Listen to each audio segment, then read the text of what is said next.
Hello friends, welcome to our YouTube channel New Sunshine, जहां हम discuss करते हैं कुछ बेहतर। तो फ्रेंड्स, आपके लिए आई है ये इवनिंग में सीडीपी की जो सीरीज़ आती है वो, और हम इस टाइम डिस्कस कर रहे हैं 2015 का सीटेट पेपर 1। और ये 2015 सितंबर का ये पेपर है जिसमें हम 21 से लेकर 30 तक के क्वेश्चन आज देखने वाले हैं। फर्स्ट क्वेश्चन है इसमें, शैशव काल की अवधि है। शैशव काल की अवधि क्या है ये बताना है। फर्स्ट ऑप्शन है जन्म से 2 वर्ष तक। सेकंड ऑप्शन है जन्म से 3 वर्ष तक। थर्ड ऑप्शन है 2 से 3 वर्ष तक। फोर्थ ऑप्शन है जन्म से 1 वर्ष तक। तो फ्रेंड्स, शैशव काल की अगर अवधि देखी जाए तो शैशव काल की अवधि जन्म से 2 वर्ष तक मानी जाती है, ठीक है। और इसी अवधि में बालक का जो शारीरिक और मानसिक विकास होता है वो सबसे ज़्यादा तेज़ी से होता है। नेक्स्ट क्वेश्चन है, पियाजे के अनुसार 2 से 7 वर्ष के बीच का एक बच्चा संज्ञानात्मक विकास की डैश अवस्था में है। जो पियाजे हैं, पियाजे ने जो अपनी स्टेजेस बताई हैं अपनी थ्योरी की, उसकी स्टेजेस के अनुसार 2 से 7 वर्ष का जो बच्चा है वो संज्ञानात्मक विकास की किस अवस्था में होगा ये बताना है। फर्स्ट ऑप्शन है औपचारिक संक्रियात्मक, सेकंड है मूर्त संक्रियात्मक, थर्ड है संवेदी गतिक, फोर्थ है पूर्व संक्रियात्मक। तो फ्रेंड्स, अगर हम देखें तो पूर्व संक्रियात्मक का बच्चा होगा ये, ठीक है।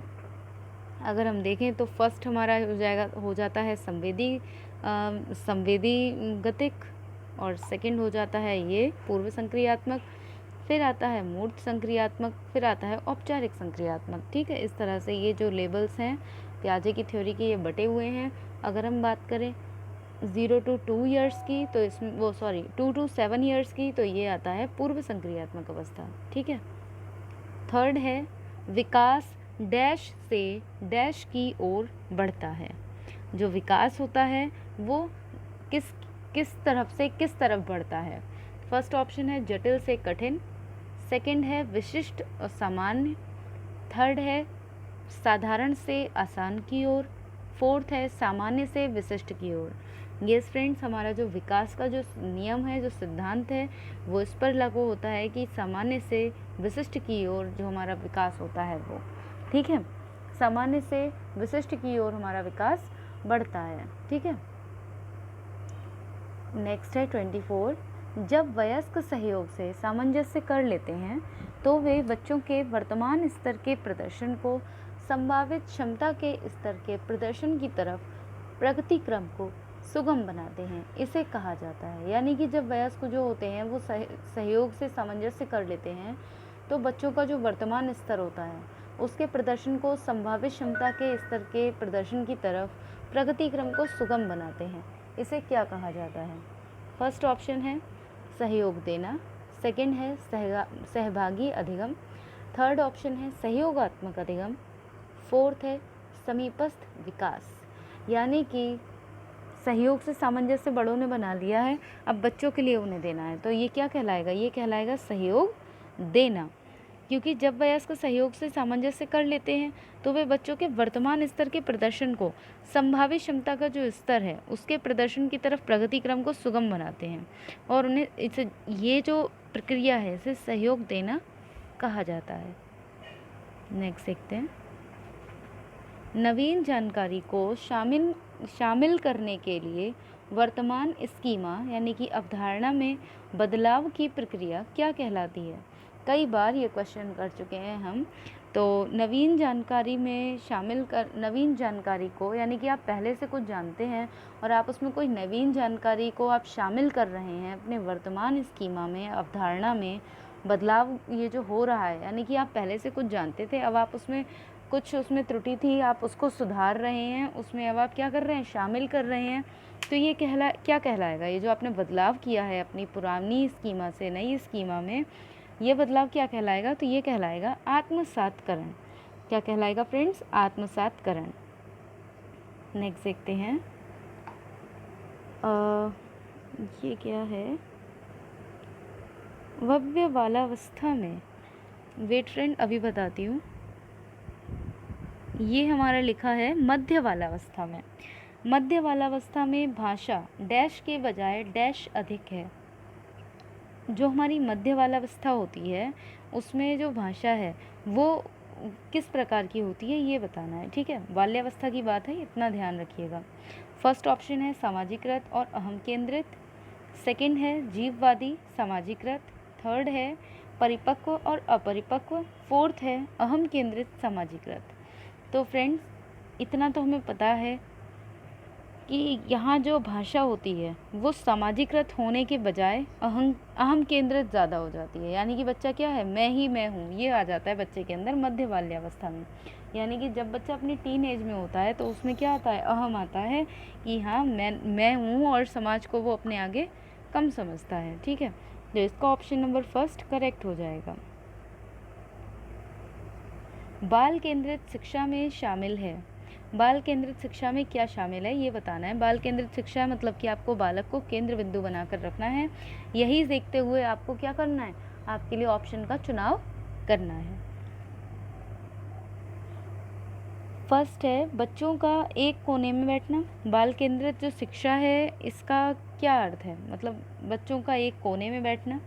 सेकंड है प्रतिबंधित परिवेश में अधिगम। थर्ड है वे गतिविधियाँ जिनमें खेल शामिल ना हो। फोर्थ है बच्चों के लिए हस्तपरक गतिविधियाँ। यस फ्रेंड्स, ऑप्शन नंबर 4 एकदम करेक्ट हो जाएगा। बच्चों के लिए जो हस्तपरक गतिविधियाँ हैं, यानी कि कुछ ऐसी गतिविधियाँ जिसमें बच्चों के जो हाथ पैर हैं वो चलने चाहिए, ठीक है। हाथों से संबंधित, यानी कि बच्चा करके सीखे, हस्तपरक गतिविधियाँ होनी चाहिए बच्चे के लिए, ठीक है। ऑप्शन नंबर 4 करेक्ट हो जाएगा। नेक्स्ट है कक्षा अध्यापक ने राघव को अपनी कक्षा में अपने कीबोर्ड पर स्वयं द्वारा तैयार किया गया मधुर संगीत बजाते हुए देखा। कक्षा अध्यापक ने विचार किया कि राघव में डैश बुद्धि उच्च स्तरीय है। ये बताना है कि कौन सी बुद्धि उच्च स्तरीय है। फर्स्ट है शारीरिक गतिबोधक, सेकंड है संगीतमय, थर्ड है भाषाई, फोर्थ है स्थानिक। यानी कि इसका जो करेक्ट ऑप्शन होगा वो होगा ऑप्शन नंबर सेकंड। यानी कि टीचर ये विचार कर रहा है कि जो राघव है उसमें संगीत में जो बुद्धि है वो उच्च स्तरीय थी, ठीक है। 29 है जब एक शिक्षक यह समझता है कि स्वाभाविक रूप से लड़के गणित में लड़कियों से अच्छे हैं, यह दर्शाता है कि जो अध्यापक है वो क्या है। फर्स्ट ऑप्शन है लिंग जेंडर पक्षपाती, सेकंड है शिक्षाप्रद, थर्ड है सही दृष्टिकोण वाला, फोर्थ है नीतिपरक। तो फ्रेंड्स, केवल ये बात कह देना कि जो लड़के होते हैं वो गणित में अच्छे होते हैं और लड़कियां अच्छी नहीं होती हैं, कहीं ना कहीं ये जो लिंग जेंडर जो पक्षपाती है उसकी ओर केंद्रित करता है ध्यान को, जबकि ऐसा कुछ भी नहीं है। सीधी सी बात है, कोई भी चीज़ प्रैक्टिस से आती है। अगर लड़कियां प्रैक्टिस करेंगी तो लड़कियों को आएगी, और अगर लड़के प्रैक्टिस करेंगे तो लड़कों को आएगी। तो यहाँ पर अगर हम देखें तो शिक्षक क्या है, लिंग जेंडर पक्षपाती। ऑप्शन नंबर फर्स्ट करेक्ट हो जाएगा। नेक्स्ट देख लेते हैं, यही हमारा आज के लिए लास्ट क्वेश्चन होगा।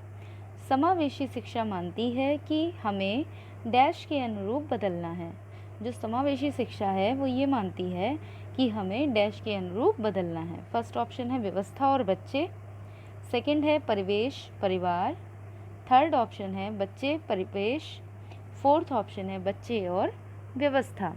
तो फ्रेंड्स, इसमें हमारा करेक्ट ऑप्शन होता है ऑप्शन नंबर 1। समावेशी शिक्षा ये मानती है कि हमारे लिए व्यवस्था और बच्चे के अनुरूप बदलना पड़ता है। बिल्कुल सही बात है फ्रेंड्स। समावेशी शिक्षा में जो बच्चे हैं वो हर तरह के बच्चे आते हैं, हर वर्ग से बच्चे आते हैं, तो आपके लिए खुद को उनके अनुरूप बदलना होगा, ठीक है। तो ये इसका करेक्ट ऑप्शन हो जाएगा। और आज मन मेरा थोड़ा सा ठीक नहीं था, इसलिए वीडियो को बहुत अच्छे से मैं नहीं बना पाई हूँ, आई नो। और मतलब 69,000 की जो वैकेंसी है उसमें मेरा फंसा हुआ था, जैसा कि आप सभी लोग जानते हैं, और उनमें से बात हो रही है कुछ 31,000 मतलब लेने की अभ्यर्थियों को। अभी उसका फ़िलहाल कोई फ़ाइनल डिसीज़न नहीं आया है, लेकिन फिर भी जो बातें चल रही हैं उनको लेकर कहीं ना कहीं मूड बहुत ज़्यादा ख़राब है, इसलिए थोड़ा सा मन नहीं हो रहा था वीडियो बनाने का। लेकिन फिर जब आप लोगों के बारे में सोचा कि इस तरह से नहीं छोड़ सकती ना, मतलब ये वीडियोस भी, तो सोचा कि चलो ठीक है वीडियो बना देते हैं, कुछ नहीं है। हम आगे अपनी तैयारी स्टार्ट रखेंगे अगर नहीं भी होता है तो। और अब पहली बात तो देखते हैं, अभी कुछ कहा नहीं जा सकता, इसलिए जो भी है अच्छा ही है। अब कर भी क्या सकते हैं ना। तो आगे अपनी स्टडी कंटिन्यू रखेंगे। तो आपके लिए ये वीडियो आ गई है, और वीडियो अगर पसंद आई हो तो वीडियो को लाइक एंड शेयर आप कर सकते हैं। और अपने अगर चैनल पर नए हैं तो चैनल को सब्सक्राइब करके बेल आइकन को प्रेस कर लीजिए, वीडियोस की नोटिफिकेशंस आपको मिलती रहेंगी। इस वीडियो में सिर्फ इतना ही friends. Thank you for watching my video.